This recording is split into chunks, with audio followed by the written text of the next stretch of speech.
Central Minnesota Sports Hub. It's the Morning Sports Desk, presented by Wadena's Pizza Ranch and FunZone Arcade. Available on Apple Podcasts, Spotify, or wherever you get your podcasts, and streaming on YouTube.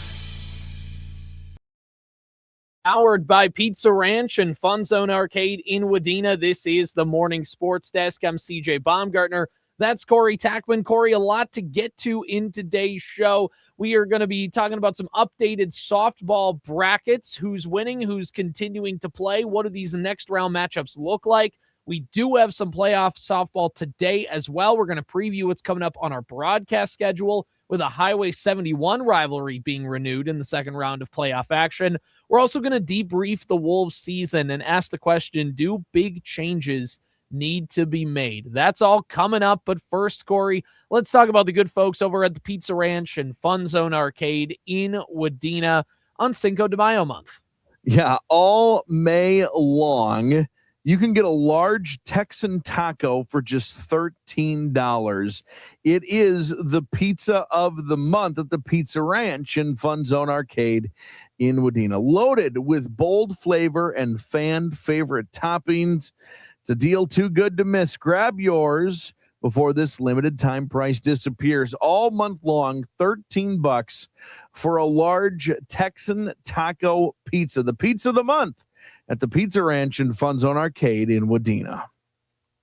Okay, Corey, so let's first start off with what's on the old broadcast schedule this afternoon. It's some playoff softball in Section 8AA between the Wadena-Deer Creek Wolverines and the Park Rapids Area Panthers. These are two teams that have had some pretty good softball over the last handful of seasons, and former mid-state rivals, still section rivals, always highway rivals, and this is going to be a really good one. Always when you look at the 4-5 matchups, you know that those are going to be the ones that obviously on paper project to be the best game. I know you've seen both of these two teams in action, Corey. Just give us the lowdown on their first matchup of the season. What happened there? Well, they played less than a week ago. They played an early afternoon game. We talked about it yesterday. It was just kind of a beautiful early Wednesday afternoon. And it was a really kind of cool day at Wadena-Deer Creek. They held their unified track and field event that day. So there were a ton of people just adjacent at the football field and track and field complex who all kind of meandered from that point over towards the softball field. So there was a really good crowd on a beautiful afternoon. Plus it was happening during the school day. So kids from the elementary school who were going back and forth stopped and stayed. Kids who were at the middle and high school were outside and came over to watch. There were teachers there. It was just a really cool sort of crowd and experience that you don't often get at spring sports in general, let alone in the middle of the school day. But it was like I said, it was kind of our first really nice day of the spring, so everybody was taking advantage. That was the first part. That was pretty cool. The next part, if my memory serves, it was a 6-2 final score. Wadena-Deer Creek beat Park Rapids Area. And the thing that stands out to me from that game was a starting pitcher for Wadena-Deer Creek, Braylon Becker.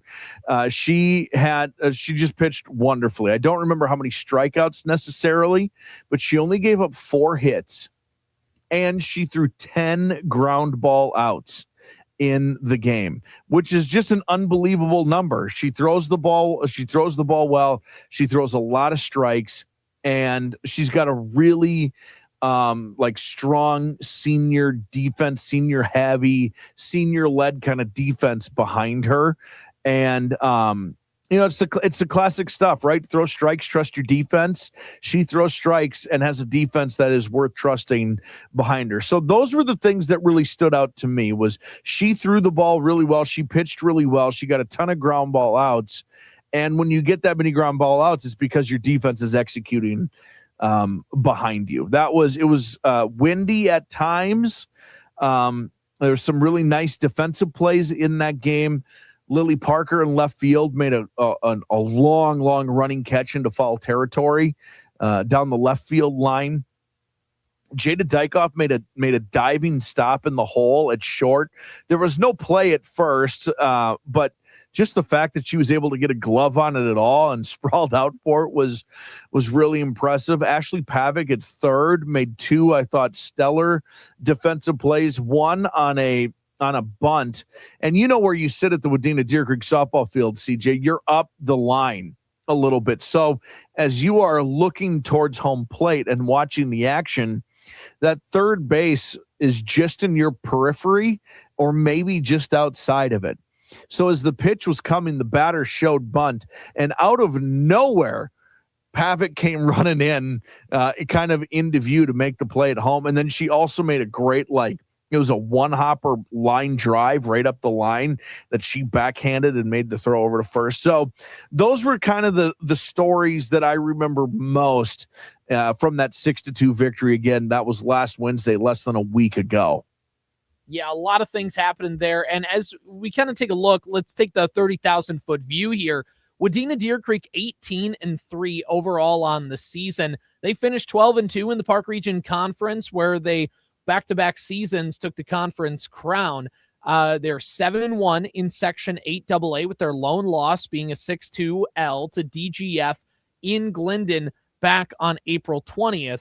And for the Wolverines, 8-2 on the road, 9-1 on their home field, 1-0 in neutral site games.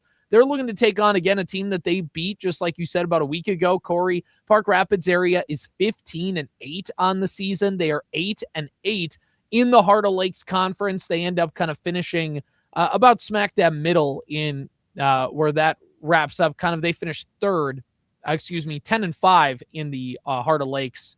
Beg your pardon. Kind of finishing for third in a tie with Breckenridge. And they also, for the Panthers, 6-2 on the road, 9-6 at home. They were 8-8 in Section 8AA games. And so for them, as they kind of end of the year, they kind of found their spot here, winning 4 out of their last 5 games, getting a sweep over Staples Motley, sweep over Barnesville, and then that loss to Wadena-Deer Creek. They had a 15-5 win over East Grand Forks yesterday afternoon. Wadena-Deer Creek shut out Crookston 16-0. So both of these teams taking care of business. And this is always the fascinating part, Corey, because it's not like basketball or football where there's kind of a game plan, so to speak. It's not like, we drew up and we figured this stuff out. But it is interesting when you play a team twice in a week as kind of how the hitter versus pitcher matchup goes. Because now if you're that lineup, you've recently saw the pitcher that was throwing in the circle, and maybe you have a little bit better feel for how they're throwing things. You already kind of know what they're working with already.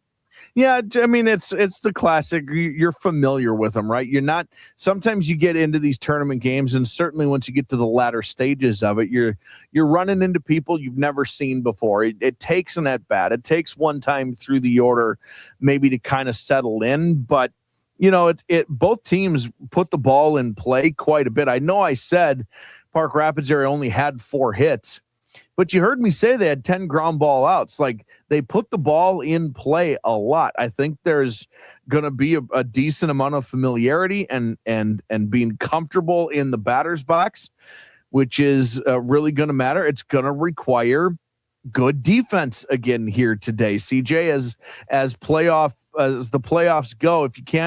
If you don't boot the ball around, you're probably going to be in a pretty good spot. And that it's on a cold day like it's going to be today, those fingers are going to be cold. Those throws become a little more dicey, and gripping the ball, if you're the pitcher, becomes a little more difficult. It's just going to be a weirder day. It's like a 25-degree difference between when they played last and today. I think that weather is going to impact it a lot. And then just being comfortable with each other. It's one of the cool things about these playoffs. Defense, pitching, going to come up big today. You can listen to the game on 105.9 FM, streaming online at Wadena-Radio.com, the Superstation K-106 mobile app. 4:45 pregame and a 5 o'clock first pitch. Corey, we got to stop the show right now. We got breaking news on the podcast. That doesn't happen very often. Okay. So your camera tipped up with you just to have the dramatic reveal. Okay. According to Dan Hayes of The Athletic, he says, according to multiple sources, the Minnesota Twins have optioned Royce Lewis to the minor leagues. Corey? I don't do that slump thing. No, he certainly has not. Do you know he doesn't do that slump thing? Why is that, Corey? It's hard to be in a slump when you suck at baseball. It's been a long road for Royce. It really has. From coming up in 2022, having a week of great baseball, immediately injuring his knee, coming back in 2023, midway through the year, being awesome, hit 4 grand slams. He was Mr. Grand Slam, in fact. And then in 2024, the first swing of the season, hits a home run. And I kid you not, Corey, there are numbers from when you take Royce Lewis, when he said, I don't do that slump thing. If you put a pin at that point in his career, if you cut it in half with a knife and you looked at the part before he said that, Hall of Fame trajectory, albeit in like an 80 game sample size, but like just an unbelievable superstar like talent. From the rest of the point on, very, very bad baseball.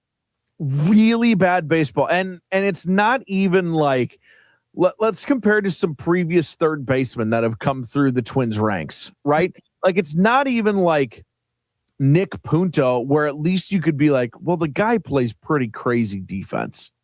Or Joe Creedy, who could just never quite stay healthy, but by golly, you could stick him in the third or in the 6th or 7th spot in the order and just be like, well, the guy's going to hit 238 and then crack about 18 to 24 home runs for us. Trevor Plouffe, who was just like a model. Really, he'd be just like a pro and a consistent pro by the time he was done with his Twins run. He's been bad offensively. He's been bad defensively. He's not a third baseman. And as of right now, in this point of his career, he's not a major league hitter at all. No, and that's been the big thing. He just hasn't been a big league hitter.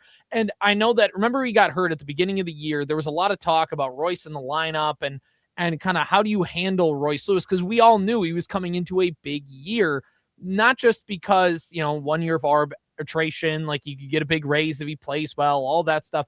But like his standing in the organization, is he going to basically be a part of this team for the long haul or not?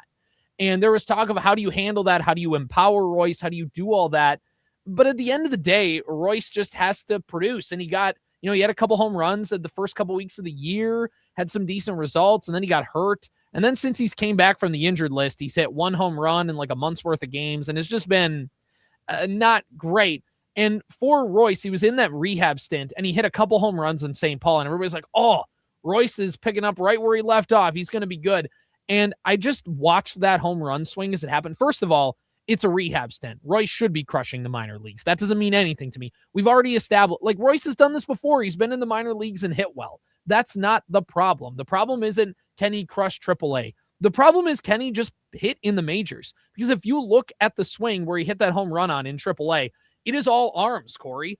Royce Lewis's swing is all arms. He is just waving and hitting and trying to use his athleticism alone.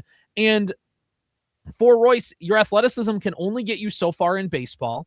And multiple injuries over the years have taken their toll. And we've just seen a guy, and I said it all the time. People talked about Royce Lewis and, Royce just has to get healthy. If only Royce Lewis could be healthy. And yeah, injuries obviously have taken their toll in his career. And so I want to be fair to him. Like, that's out of his control.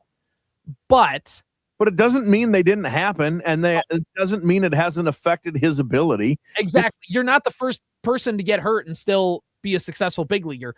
And because of him missing games, that was where my biggest thing was. Royce hasn't played a lot of baseball. And even when he was succeeding, I was like, okay, he's doing great, but he hasn't played a lot of baseball. And this is all on just raw athleticism. So what happens when the league figures him out? And when the league figured him out, he fell off the earth. He has no clue at the plate. No. I don't get to watch a lot of Twins baseball. That's the ongoing thing we talked about all the time. I don't need to dive into that part of it, but it's the disclaimer to the story. I don't get to watch a lot of Twins anymore, but when I do, it's jarring how uncomfortable he is at the plate. I mean, he's doing 7th grade. The pitcher throws a breaking pitch. The ball has already been caught and being thrown around the horn, and he does his like half check swing. The ball is by him so quick. He is a lost little puppy dog in the woods right now, when it comes to hitting professional baseballs and hitting professional pitching. I know it's not actually, but like his swing looks long. Right. It's like there's no compactness to his swing at all. I know we're not 30 years ago or 20 years ago in baseball where just like choke up and inside out it the opposite way. I understand that's not what we're doing here, but goodness gracious, he's not even close. He's not even close. And I think maybe you said it in a text thread a while ago, like if he could just kind of like get to a spot where like, oh, he's turning a corner. Like, is he flying out to center field? Is he hitting line drives, but they're at people? Or is he like, okay, he's getting out, but in that at bat, he pulled line drives foul. You know what? He's not doing any of that. He's just waving through pitches like you talked about in a long loopy swing or check swing and breaking balls that have been by him for a full second already. It's a pretty ugly watch right now. And he is probably lucky, CJ, that Matt Wallner also existed. He's probably lucky that he didn't get sent down 2 weeks ago because the organization was wondering to do about Wallner also. Well, and that's too. And there was a lot of talk about when Wallner got sent down. It's like, okay, Royce, now that everybody's done yelling at Wallner, like everybody's looking, who's the next person that's struggling that we're going to point the attention to? And it caught Royce. And again, Royce, by all accounts, has been a good dude, like good teammate, all that stuff. Like that's that as a person, all that stuff.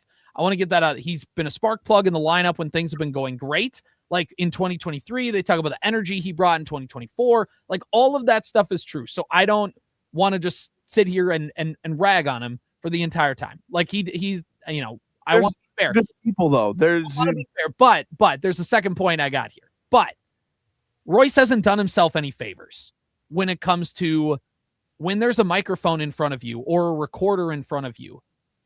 He hasn't done himself any favors. He's put a lot of things into those devices that have gone against him. If you remember the I don't do that slump thing, like we talked about, not great.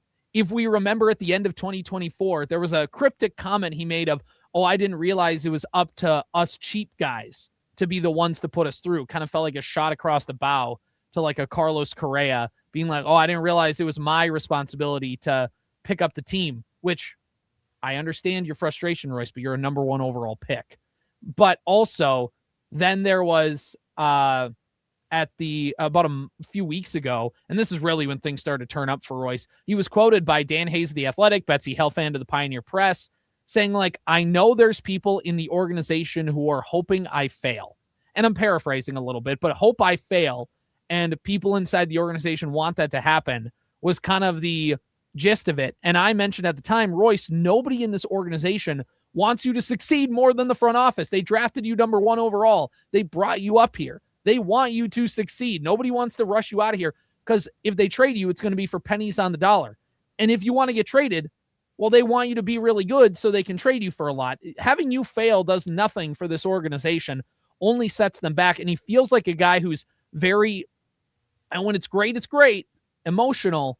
And when things are taking a turn, he's in his own head, and it's impacting his defense, by the way, too. He made, first of all, on Friday, he had a brutal defensive play. He got his foot in front of the third base bag, got called for interference that not only prevented an out, but also let that runner on third score. Twins lose by a run on Friday night. And then on Saturday night, he gets caught in between on a ground ball, and it's something in junior high, JV, high school. If you talk to any coach, they're going to look at their third baseman and go, you got to make that play. When it's a ball that's kind of like, do you play the low hop? Do you play the high hop? Royce got caught in between. Ball goes right underneath his glove. Run scores. Twins lose by a run. They lose 2-1 on Saturday.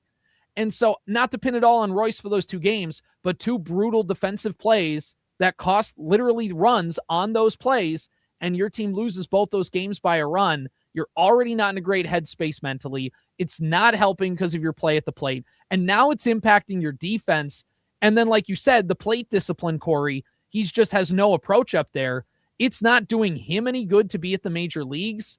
And it's not doing, I mean, if you're Derek Shelton, if you're the manager, you can't put him in the lineup every day when he's doing that. I would argue it's not affecting his defense. I think I'd argue he's a bad defender, but I understand your point.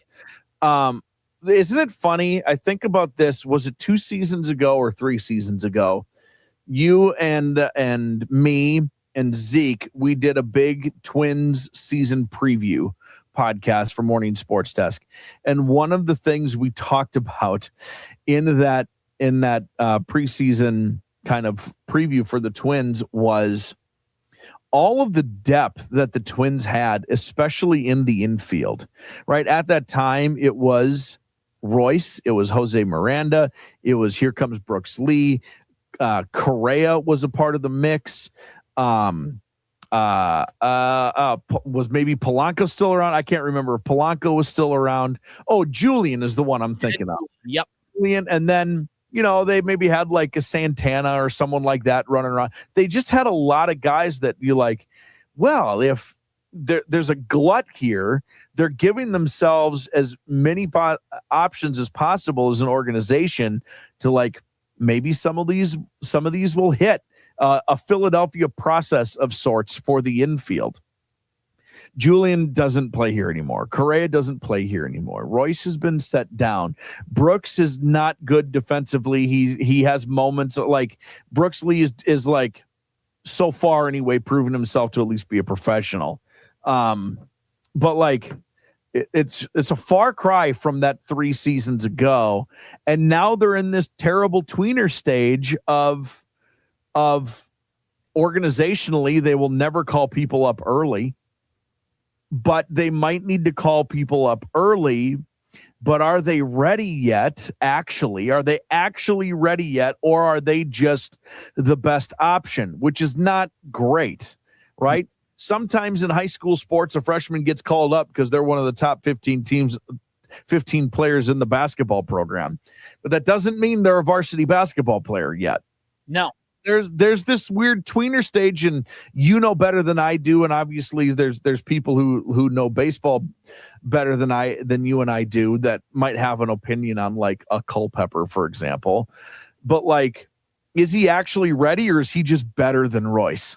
Well, and that's the interesting part. I wonder if the move is they're going to call up Orlando Arcia, who the Twins signed on a minor league deal this offseason and is crushing in AAA right now. Again, as we mentioned earlier, take that for what it's worth. But he is a major league veteran. He spent time in Milwaukee, spent time in Atlanta. He could play all positions of the infield, could play some third. Tristan Gray, by the way, they say his wife's going to have a baby at any time, so he's going to need to be away from the team for a few days. I wonder if they don't call up Culpepper yet. I was listening to Dan Hayes of the Twins Foul Territory podcast he does with Tyler Duffy and Zach Pierce, and he mentioned how the organization is trying to be patient with Kalen Culpepper. They don't just want to rush him up. He's a shortstop, and he's played some time there, but his long-term profile is third base. Like, that kind of does feel like the spot for him. A lot of guys who long-term profile at third base, don't they? Mm-hmm.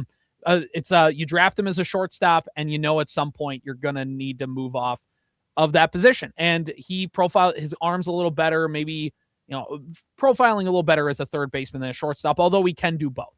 And you kind of look at that. I feel like Orlando Arcia is the call up, but you have to make a 40-man roster move. So you have to take somebody off of the 40-man or move somebody to the 60-day injured list. So like, what do they do in that spot? I'm not quite sure what the right move is, but they're going to have to kind of finagle some things around.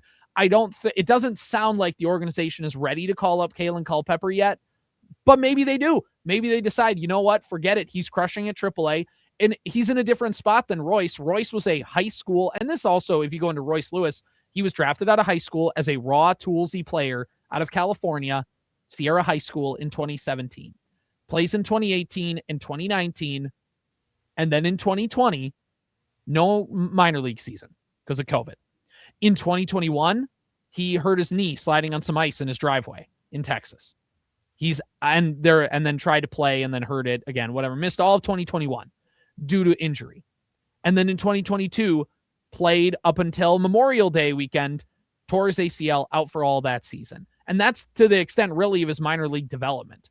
Mm-hmm. So he is a guy that just never had a ton of at-bats, never had an ability to flesh out the toolsiness. Now, he was so great, I don't think anybody thinks calling him up in 2022 was wrong, but he just kept getting hurt and never had an ability to stack those at-bats on top of each other and develop and all that stuff. Whereas Kalen Culpepper is drafted. He was a multi-year player out of Kansas State. He played all last season in the minors. He was a first-round draft pick in 2024. Missed some time here and there, but overall, has generally been healthy in the minors. So he's well more seasoned than Royce was in terms of how close you are to a call-up. They suck. Somehow a half game out of a playoff spot coming into today. Yeah, that's an indictment on the American League, not about this is not are the Twins actually a little better than we thought? They are not. No, and in fact, bad as we thought. The things we knew were going to be bad were going to be bad. I don't think they were as bad as maybe some of the doomsayers were saying, but that being said, you're 22-26. It's not like the White Sox have a winning record, by the way. That's exceeding expectations. Just being slightly below average. If you're happy about that for the Twins, whoa, they are outperforming expectations. That's not a good sign because that means there's only nowhere to go but down. Correct. From that point, there at some point could be a floor that bottoms out with this team that we're just waiting on, and it hasn't come yet, and it might. But we knew this bullpen was going to be bad. And boy, has it been bad. I mean, they've cost the Twins, at least 5 games this season with just their bullpen being completely awful and not being able to hold anything for more than an inning at a time. And then it means you have to over-rely on your starting rotation, which is your deepest part of the team. But guess what? Early in the year, you had to ride your starters too long, and now they're starting to get nicks and bruises. And now all of a sudden, your biggest strength is now an area where, we're having to keep Simeon Woods-Richardson kind of in the fold in the rotation with a 7 ERA because we don't have anybody else. He was their best starter for the first 3 starts. And then their worst starter after. By a mile. If he had a minor league option, he would have been to St. Paul 2 weeks ago. Totally. But if they option him, he goes on waivers and a team will immediately claim him. And if you're the Twins, he's under team control for 3 more years. You're not. You're going to try and figure it. You're going to exhaust all options before you just let another organization take him for free. Well, they don't have depth. They weirdly, they need the arm. He came out of the bullpen, was going to piggyback with Rojas last night, and then the rain delay happened. So he only pitched an inning. But right. I do by the way, if they go Kendry Rojas pitches 3 to 4 innings, and then Woods Richardson comes in long relief after, and both of them they can be bullpen guys if you need them to, but they're also kind of sort of stretched out. Simeon Woods Richardson only pitches 5 innings at max anyways. You kind of have both of them stretched out if you need them to be stretched out, but also if at some point you need to go, all right, Rojas, you got some great stuff, but you can't go through a lineup 3 times. Go be an awesome lockdown Joan Duran type lefty out of the bullpen. Go do that. Same thing with Woods Richardson, although Woods Richardson doesn't have the stuff or the swing and miss to be a bullpen guy. But all right, let's talk some Wolves here. Let's save the Wolves for tomorrow. I think we are going to do our Royce discussion tomorrow, and they kind of forced the issue. So this is great. Normally news doesn't break while we're doing the podcast. Normally we get done recording, look at our phones, and go, dang it. So, I mean, there's a chance, man, we don't see that guy ever again. That would be shocking. That would be surprising. It's not out of the question. There's a non-zero chance. There's a non-zero chance we've seen the last of Matt Wallner too. Correct. Outside of maybe he comes up. Remember Ed Julian, he got sent down last year and he played a lot post trade deadline. But did anybody really care anymore? Everybody knew he was cooked. Everybody knew his future in the organization was gone, and he did nothing to prove them otherwise. And that feels like where Royce and again, you mentioned Julian, you mentioned Correa. Both those guys, the Twins sold for pennies on the dollar just to hit reset on their roster. And Matt Wallner could very well be traded to the Colorado Rockies for cash considerations and a 19-year-old A-baller. That. Yep. Which is a shame. But although I think you do well in Colorado. Anyway, to wrap up the show, they don't know where Royce is going yet.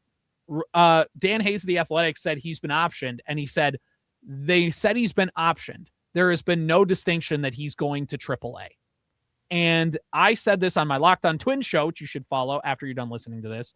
I mentioned on Monday how Royce Lewis needed a 2018 Miguel Sano style reset, where like the Twins, remember in 2018, they sent Sano all the way down to Class A to Fort Myers because that's the spring training facility and there's a lot of resources and coaches there.